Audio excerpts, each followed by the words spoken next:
اعوذ باللہ من الشیطان الرجیم، بسم اللہ الرحمن الرحیم۔ السلام علیکم۔ اللہ سے دعا ہے کہ اللہ تعالی ہم سب کو ہمیشہ اپنے حفظ و امان میں رکھے۔ اسٹوڈنٹس، ہم نے معلم القرآن یونٹ نمبر 4 میں سبق نمبر 2 کو پڑھا تھا اور آج ہم اسی یونٹ میں سبق نمبر 3 کو پڑھیں گے۔ تو آئیے اب ہم اپنے سبق کی طرف بڑھتے ہیں۔ صفحہ نمبر 8 پر دیکھیے، لفظ ہے بیتہ۔ یہی لفظ ہم نے سبق نمبر 2 میں پڑھا تھا۔ آج اسی لفظ کو دوسرے الفاظ کے اضافے کے ساتھ ہم پڑھیں گے۔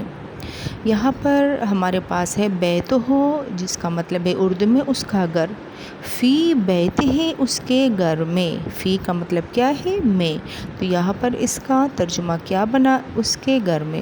اسی طرح درج ذیل مثالوں پر اگر آپ لوگ غور کریں تو مثال نمبر 1 کو دیکھیے، بیتہ اس کا گھر، اس کے سامنے دیکھیے اس کے شروع میں ہم نے لفظ فی لگایا، جس سے اس کا مطلب کیا بن گیا؟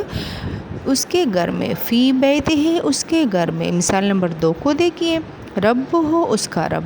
اسی طرح اس کے شروع میں اگر ہم من لگائے تو اس سے اس کے ترجمے میں سے کا اضافہ ہو جائے گا، ٹھیک ہے؟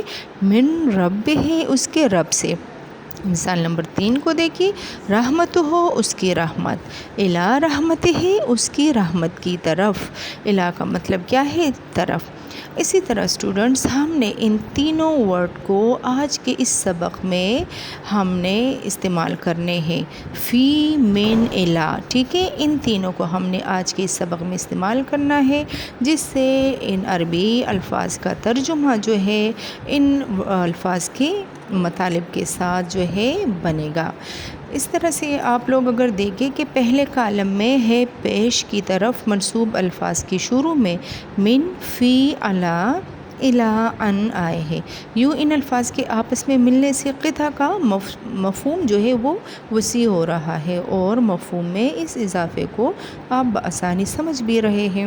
یہاں یہ بھی جان لیں کہ اگر کوئی ایسا لفظ جس کے آخر میں ہے پیش ہو اور اس لفظ کے شروع میں کوئی حرف جیسے من، فی، الا، ان وغیرہ ہو تو ہے پیش کی آواز ہے زیر میں بدل جاتی ہے، ٹھیک ہے؟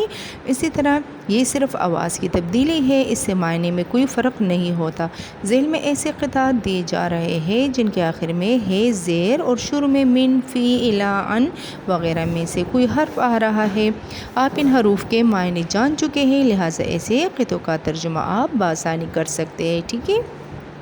یہاں پر ہمارے پاس جیسا کہ ہم نے شروع میں پڑھا، بیتہ ہے کہ اوپر جو ہے پیش ہے، لیکن اب جو ہے ہم مزید اس کو آگے اگر بڑھائیں گے تو اس میں ہم پیش کو ہٹا کے ہے کے نیچے زیر لگائیں گے، ٹھیک ہے؟